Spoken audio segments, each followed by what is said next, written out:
may ask me how Saludándole en el amor del I Señor, deseando rica y abundante bendiciones del cielo hacia sus vidas. Ha llegado la hora de compartir el devocional, el pancito diario de vida que tanto bien hace a nuestras almas. Hoy corresponde nuestra sección de un tema en tres partes. Un tema en tres partes. No se olvide que corresponde este tema verlo martes, miércoles y jueves. Y hoy quiero tratar un tema pero muy importante, que a veces quizás en una lectura rápida no le tomamos mucho asunto. Y tiene que ver con la confesión de Pedro, pero, a la pregunta, ¿quién dicen los hombres que soy? ¿Y quiénes dicen ustedes que soy yo? Vamos a observar cómo el Señor Jesucristo ponía hacia los suyos esa claridad respecto de quién es Él en esencia. Es tan importante, amada iglesia, que la iglesia misma sepa en quién ha creído y realmente sepa quién es el Señor Jesucristo. Entonces, voy a leer este pasaje y vamos a presentar al Señor Jesucristo quién es, pero conforme a Biblia. Porque muchas veces cada cual se hace su propia idea de Dios. Y aún en las cosas del Señor, aún en las casas de oraciones, aún en las congregaciones del círculo cristiano, sobre todo cristiano evangélico, muchas veces tampoco hay una noción muy clara de quién es el Señor Jesús. Y quizá, aunque no vamos a entrar en una profunda cristología, que sería la doctrina de Cristo por Biblia, sí quiero dejar muy bien presentado los tres aspectos más importantes del Señor Jesucristo, es decir, el Salvador, el Señor, el abogado. Se lo repito en este orden: el Salvador, el Señor, el abogado. Acompáñenme por favor, vamos a la Sagrada Escritura, la Biblia. San Mateo capítulo 16, versículos 13 al 20. En gran parte lo voy a tomar referencialmente y vamos a responder el día de hoy: Jesucristo, el Salvador. Amén. Entonces hoy vamos a meditar bajo el título Jesucristo, el Salvador. Y el tema de la sección es: ¿quién dicen los hombres y ustedes que soy yo? San Mateo capítulo 16, versículos 13 al 20, la palabra del Señor dice de la siguiente manera: Viniendo Jesús a la región de Cesarea de Filipo, preguntó a sus discípulos diciendo: ¿quién dicen los hombres que es el Hijo del Hombre? Ellos dijeron: unos Juan el Bautista, otros Elías y otros Jeremías o alguno de los profetas. Él les dijo: ¿y vosotros quién decís que soy yo? Respondiendo Simón Pedro dijo: tú eres el Cristo, el Hijo del Dios viviente. Entonces le respondió Jesús: bienaventurado eres Simón, hijo de Jonás, porque no te lo reveló carne ni sangre, sino mi Padre que está en los cielos. Y yo también te digo que tú eres Pedro, y sobre esta roca edificaré mi iglesia, y las puertas del Hades no prevalecerán contra ella. Y a ti te daré las llaves del reino de los cielos, y todo lo que atares en la tierra será atado en los cielos, y todo lo que desatares en la tierra será desatado en los cielos. Entonces mandó a sus discípulos que a nadie dijesen que él era Jesús el Cristo. Amén. Voy a comenzar con lo último. Pareciera una contradicción que el mismo maestro que les dice: ¿quiénes dicen los hombres que soy yo? ¿y quiénes dicen ustedes que soy yo? A la respuesta inspirada de Pedro, que era lo correcto, él les dijo: ahora no le digan a nadie quién soy yo. Alguien dirá: ¿pero por qué? ¿Por qué? Porque aún no llegaba el tiempo preciso para la cruz. Y había mucha confusión en el pueblo de aquel entonces. Mucha confusión respecto a la persona del Señor Jesús. El Señor Jesús es todo hombre y todo Dios. Y es el hombre por excelencia, el postrer Adán, el Hijo del Hombre, el hombre perfecto, que donde aparece en la escena todo se trastorna para bien. Pero es el hombre de la polémica, es el hombre de la discusión, es el hombre de la unidad y es el hombre como príncipe de paz dentro de sus títulos mesiánicos. Aún así es el hombre del conflicto, es el hombre que muchas veces por su solo nombre o su esencia causa división. Y él lo dijo: yo no he venido a traer paz, sino espada. Entiéndase. Muchas veces, incluso cuando llega el evangelio a una familia, en primera instancia esa familia se divide. Y el que es alcanzado como la punta de lanza en una familia es cuestionado. Es apuntado con el dedo y muchas veces segregado y excluido del núcleo de la familia. ¿Y eso ocurre por qué? Porque ha llegado la salvación y el Salvador a esa familia. Pero después las aguas se aquietan y viene esa paz que solo otorga el Señor Jesucristo. Esa paz que el mundo no puede dar.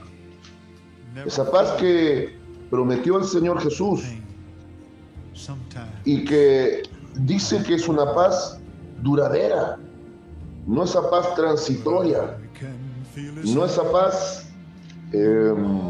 condicionada de la cual he hablado también en extenso.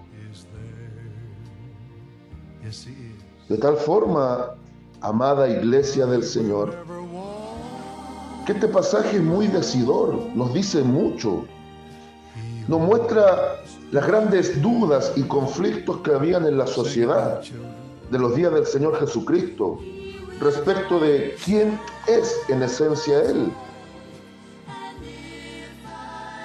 Y el Señor, en base a esta pregunta que hemos leído, ¿quiénes dicen los hombres que soy yo? Y se muestra que los discípulos manejaban la información de lo que se estaba hablando. Y era tal la confusión que algunos creían que el divino maestro era Juan el Bautista que había resucitado. Otros pensaban que era el Elías que se prometía, por ejemplo, para nosotros en Malaquías, cerrando el Antiguo Testamento. Otros pensaban que era Jeremías o alguno de los profetas. ¿Por qué? Porque la sección religiosa, el grupo de los fariseos, creían firmemente en la resurrección de los muertos. Entonces, no era desconocida la temática de la resurrección de los muertos, quizás mal enfocada o mal entendida en aquel entonces, pero había idea clara de que hay vida más allá de la muerte en Dios. Ahora, no voy a entrar en detalle, pero solamente voy a decir esto. De aquí se toman también los católicos para decir que Pedro es el primer papa, por lo que el Señor le dice. Pero entiéndase que jamás una piedra va a ser una roca. Cuando dice: tú eres Pedro y sobre esta roca edificaré mi iglesia. Pedro significa piedra, pero la roca siempre, la roca, desde todo el Antiguo Testamento, la visión del Antiguo Testamento y algunos pasajes breves del Nuevo donde aparece la idea de la roca, siempre es aplicada a Dios y en esencia al Señor Jesucristo, porque Él es el que revela a Dios, jamás al hombre. Entonces no es que Pedro sea el primer papa, sino que en Pedro está representada la autoridad delegada que tendría la iglesia y la capacidad de establecer el reino de los cielos nuestro Dios a través de la iglesia. Y ahí está la idea de las llaves, el acceso nuevamente al cielo. Y ahora me centro de lleno acá. Voy a leer versículos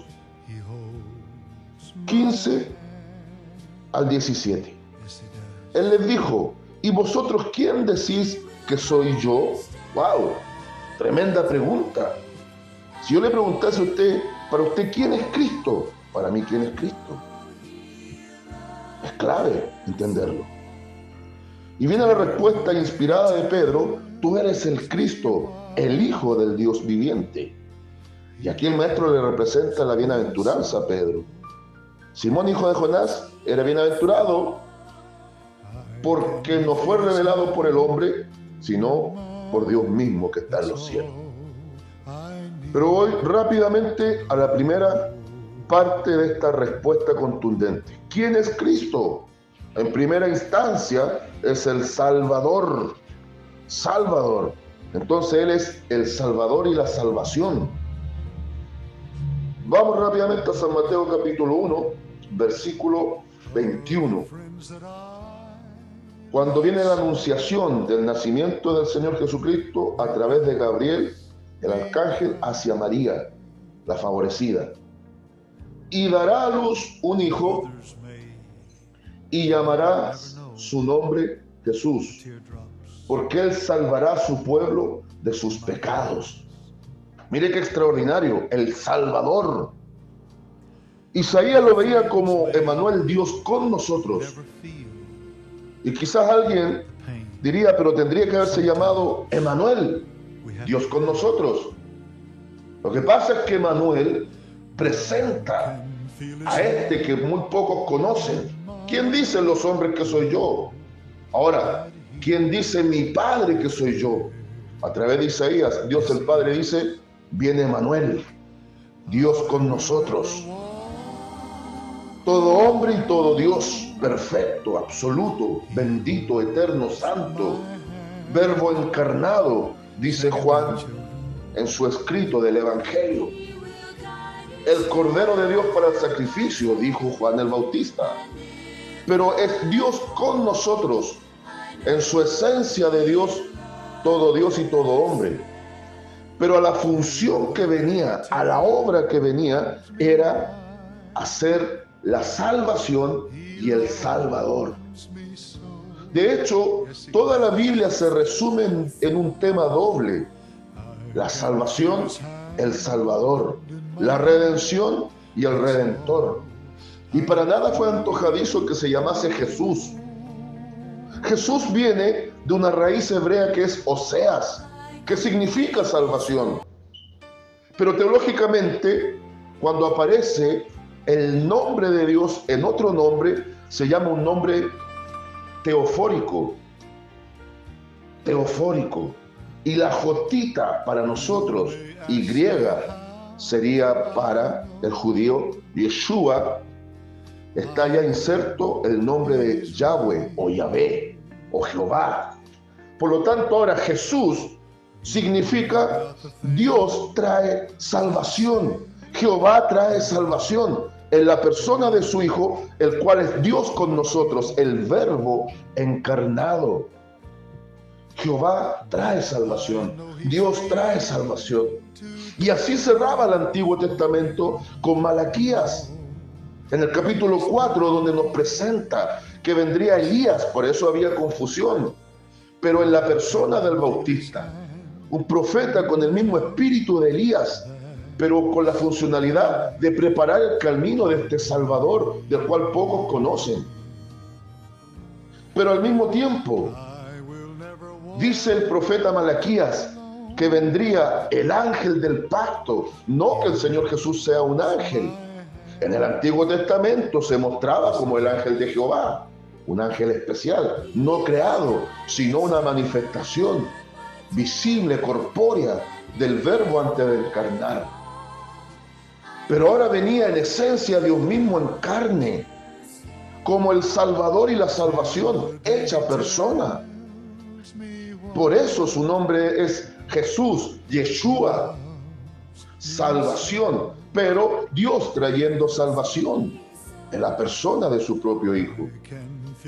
Y ahí podemos ver claramente cómo Malaquías dice que vendría este que venía a establecer el pacto definitivo en el derramamiento de su sangre. Por eso es el ángel del pacto, el mensajero del nuevo pacto, que no solo trae un mensaje transformador, trae una sangre bendita renovadora del alma, quitando el pecado y estableciendo lo definitivo, una salvación accesible por medio de la fe y la gracia en su obra y persona. Este Salvador bendito en sus alas traería salvación. Cristo es el Salvador absoluto. ¿Quién es Cristo para ti? ¿Quién es Cristo para mí? Lo primero que hemos estudiado hoy, Él es mi Salvador. Y en ningún otro hay salvación, porque no hay otro nombre bajo el cielo dado a los hombres en el cual seamos salvos. Hechos 4:12, palabras pronunciadas por Pedro. Primera Timoteo capítulo 2, versículo 5. Y hay un solo mediador entre Dios y los hombres, Jesucristo, hombre. Conclusión, solo Cristo es el Salvador y la salvación. Consejo, conozcamos a fondo a nuestro Salvador y vivamos una vida como salvados. Consigna y lema para el día de hoy. El Señor Jesucristo es el Cordero de Dios que quitó el pecado del mundo y estableció la salvación a través de su sangre. Saludos de paz, amor y bendición desde Longaví a cada uno de ustedes. I can feel his hand in mine. That's all I need to know.